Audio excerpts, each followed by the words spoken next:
اعوذ باللہ من الشیطان الرجیم، بسم اللہ الرحمن الرحیم، السلام علیکم ورحمۃ اللہ وبرکاتہ۔ غسل کے حوالے سے جو نہلانے والا ہے غسال ہے یا خاتون ہے تو غسالہ، ان کی یہ ذمہ داری ہے کہ وہ میت کی بات کو راز میں رکھے۔ اگر وہ کوئی خوشگوار چیز دیکھے تو ضرور بیان کریں، جیسے چہرہ روشن ہے، چمک رہا ہے، خوشبو آ رہی ہے۔ لیکن اگر کوئی ناگوار چیز دیکھیں، جیسے خدا نخواستہ کوئی جسم پر نشان پائیں یا کوئی تاریکی چہرے پر دیکھیں یا بدبو محسوس کرے، کچھ بھی، تو ایسی ناگوار چیز کو بیان نہ کریں۔ عبداللہ بن عمر رضی اللہ عنہ سے روایت ہے کہ نبی اکرم صلی اللہ علیہ وسلم نے فرمایا، جس نے کسی مسلمان کے عیب پر پردہ ڈالا، اللہ تعالیٰ روز قیامت اس پر پردہ ڈالیں گے۔ تو یہ حکم زندہ و مردہ دونوں کے لیے ہے، ٹھیک ہے۔ اور جو غسال ہوتا ہے وہ امانت دار ہوتا ہے میت کی کیفیت کا، حال کا، کیونکہ وہ دیکھ رہا ہوتا ہے نا۔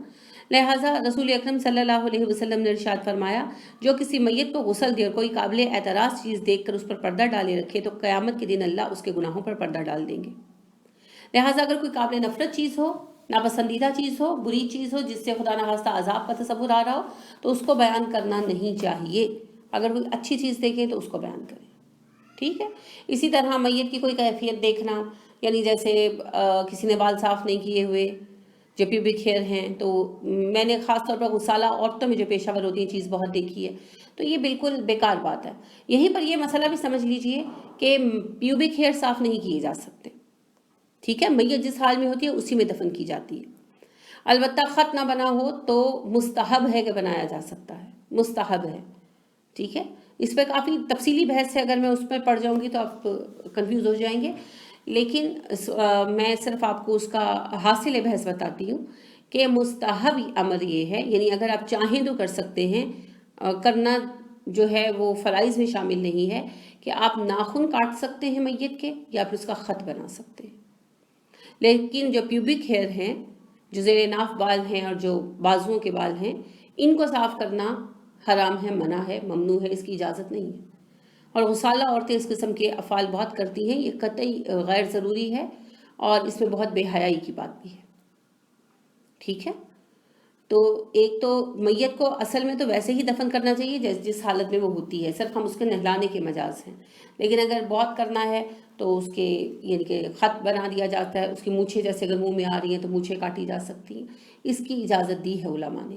لیکن پیوبک ہیئر کی تو بالکل اجازت نہیں دی، کیونکہ شرمگاہ تو دیکھنا جائز ہی نہیں ہے، ٹھیک ہے۔ تو جو استنجا بھی کرایا جاتا ہے وہ چادر کے نیچے سے ہی ہاتھ ڈال کر کرایا جاتا ہے، تو یہ والے افعال بالکل جائز نہیں ہیں۔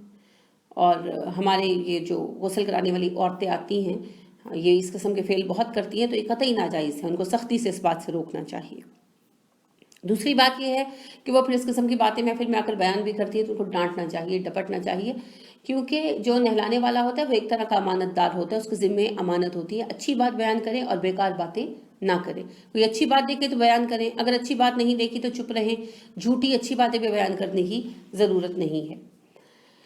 اب ایک اور اہم مسئلہ یہ آتا ہے کہ کیا نہلانے والے کو خود نہانا چاہیے؟ تو دیکھیے یہ مستحب ہے۔ حضرت عبداللہ بن عباس رضی اللہ عنہ سے مروی ہے کہ رسول اکرم صلی اللہ علیہ وسلم نے ارشاد فرمایا، جب تم اپنی میت کو غسل دے چکو تو تم پر غسل کرنا لازم نہیں ہے، کیونکہ تمہاری میت پاکیزگی ہی کی حالت میں فوت ہوئی ہے، لہٰذا اتنا ہی کافی ہے کہ تم اپنے ہاتھ دھو لو۔ عبداللہ بن عمر رضی اللہ عنہ سے مروی ہے کہ ہم جب میت کو غسل دیتے تھے تو ہم میں سے کچھ غسل کرتے تھے، کچھ نہیں کرتے تھے، ٹھیک ہے۔ اور ابو ہریرہ رضی اللہ عنہ سے مروی ہے کہ رسول اکرم صلی اللہ علیہ وسلم نے فرمایا، جو شخص میت کو غسل دے اسے غسل کر لینا چاہیے۔ تو یہ یعنی کہ تطبیق ہے حدیثوں کے درمیان۔ آپ صلی اللہ علیہ وسلم نے پہلے یہ کہا، جب لوگوں نے کثرت سے غسل کرنا شروع کر دیا تو پھر آپ نے کہا، جیسا کہ ابن عباس کی حدیث آپ نے سنی، کہ تم اپنی میتوں کو نہلانے کے بعد لازم نہیں ہے تم پر غسل کرو، کیونکہ تمہاری میت تو پاکیزہ ہی ہوتی ہے۔ اور ابن عمر رضی اللہ عنہ کہتے ہیں کہ ہم کبھی نہاتے تھے کبھی نہیں نہاتے تھے، اور ابو بکر صدیق رضی اللہ عنہ کو ان کی بیوی اسماء بنت امیس نے غسل دیا، تو غسل دینے کے بعد وہ باہر آئیں اور انہوں نے صحابہ سے پوچھا کہ کیا غسل کرنا مجھ پر لازم ہے، آج تو ٹھنڈ بہت ہے، تو صحابہ نے کہا نہیں، آپ پر لازم نہیں ہے۔ تو یہ مستحب غسل ہے، اگر کوئی کرنا چاہے تو کر لے۔ اصل میں اس میں اور کچھ نہیں ہوتا، پانی کے چھینٹے وغیرہ پڑتے ہیں تو جس طرح غسل جنابت کا پانی ہے کہ اوپر پڑ جاتا ہے تو کپڑے وغیرہ ناپاک ہو جاتے ہیں، تو اسی طرح غسل میت کا پانی ہے، کوئی اس میں خاص توہم کی بات نہیں ہے۔ اگر کسی کو سہولت ہے، آسانی ہے، ٹائم ہے، اس نے نہا لیا الحمدللہ، نہیں نہایا ثم الحمدللہ، کوئی مسئلہ نہیں ہے، دونوں چیزیں ہی روا ہیں، ٹھیک ہے، دونوں میں کوئی فرق نہیں۔ کوئی فرق نہیں ہے۔ یہیں پر ایک اور مسئلہ یہ آ جاتا ہے کہ کیا نہلانے والوں کو باوضو ہونا ضروری ہے؟ نہیں جی، باوضو ہونا ضروری نہیں، مستحب ہے، پسندیدہ بات ہے۔ اگر باوضو ہے تو اچھی بات ہے، بہت اچھی بات ہے۔ باوضو رہنا تو ویسے ہی عبادت ہے، وضو ایک علیحدہ باقاعدہ عبادت ہے، لہٰذا جو باوضو رہتا ہے بہت خوش نصیب ہے، اور اگر وہ نہلاتے ہوئے باوضو ہے تو اچھی بات ہے، اگر نہیں ہے تو نہلانے پر کوئی اثر نہیں پڑے گا۔ یہیں پر پھر یہ مسئلہ بھی آتا ہے کہ کیا جنبی آدمی نہلا سکتا ہے؟ بالکل نہلا سکتا ہے۔ اور کیا کوئی حائضہ عورت نہلا سکتی ہے؟ ہاں، حائضہ عورت بھی نہلا سکتی ہے، ان چیزوں میں کوئی پابندی نہیں ہے۔ اگر ویسے ایک علیحدہ بات ہے کہ جنابت کے بعد غسل میں جلدی کرنا چاہیے، وہ ایک علیحدہ معاملہ ہے، لیکن اگر کوئی نہلانے میں شریک ہو گیا اور اس وقت اس کو خیال نہیں رہا، یا ویسے ہی کہ اس نے کہا کہ میں بعد میں نہا لیتا ہوں، تو اس میں کوئی حرج نہیں ہے، ٹھیک ہے۔ اسی طرح جو حائضہ عورت ہے وہ بھی نہلا سکتی ہے، کوئی حرج نہیں ہے۔ اور کیا غسل کے وقت کوئی دعائیں پڑھی جاتی ہیں؟ نہیں جی، غسل کے وقت کوئی دعائیں نہیں پڑھی جاتی، کوئی مصنون دعائیں نہیں ہیں۔ نبی اکرم صلی اللہ علیہ وسلم نے کوئی دعا ارشاد نہیں فرمائی جو غسل کرواتے وقت پڑھی جائے گی۔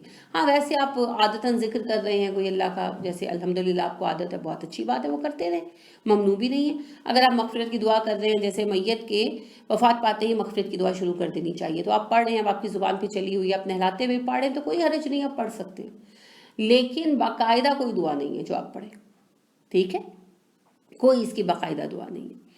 تو یہ ہے میت کا کہ غسل کے متعلق چند لمسم احکامات۔ اچھا، ایک اور بات میرے علم میں آئی، نوٹس میں آئی، کہ بعض علاقوں میں پہلے ایک غسل دیتے ہیں اور دوبارہ تدفین سے پہلے دوبارہ غسل دیتے ہیں۔ نہیں جی، یہ دوہرے تہرے غسل اسلام میں نہیں ہے، ایک ہی غسل ہے میت کا، ٹھیک ہے، کوئی ضرورت نہیں ہے دو غسل دینے کی، یعنی کہ ایک میت کو وفات پاتے ہی غسل دیا جاتا ہے، پھر سب کو اطلاع دی، سب اکٹھے ہو گئے آگے، تو پھر ایک اور غسل دیا جاتا ہے، تو نہیں، اس کی ضرورت نہیں ہے، غسل ایک ہی ہے، ٹھیک ہے، ایک ہی غسل ہے، دوسرے کسی غسل کی ضرورت نہیں۔ یہ سب غیر شرعی طریقے ہیں اور عجیب غریب رسومات ہیں، کسی چیز کا صراف جائز نہیں ہے، پانی اور صابن کا بھی جائز نہیں ہے۔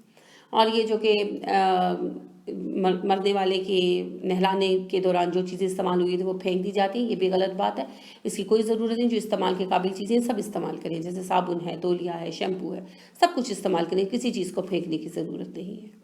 اللہ رب کریم ہمیں صحیح دین کی سمجھ عطا فرمائے اور صحیح طریقے پر عمل کرنے کی توفیق عطا فرمائے، آمین۔ سبحانک اللہم و بحمدک ونشہد ان لا الہ الا انت ونستغفرک ونتوب الیک۔ السلام علیکم ورحمۃ اللہ وبرکاتہ۔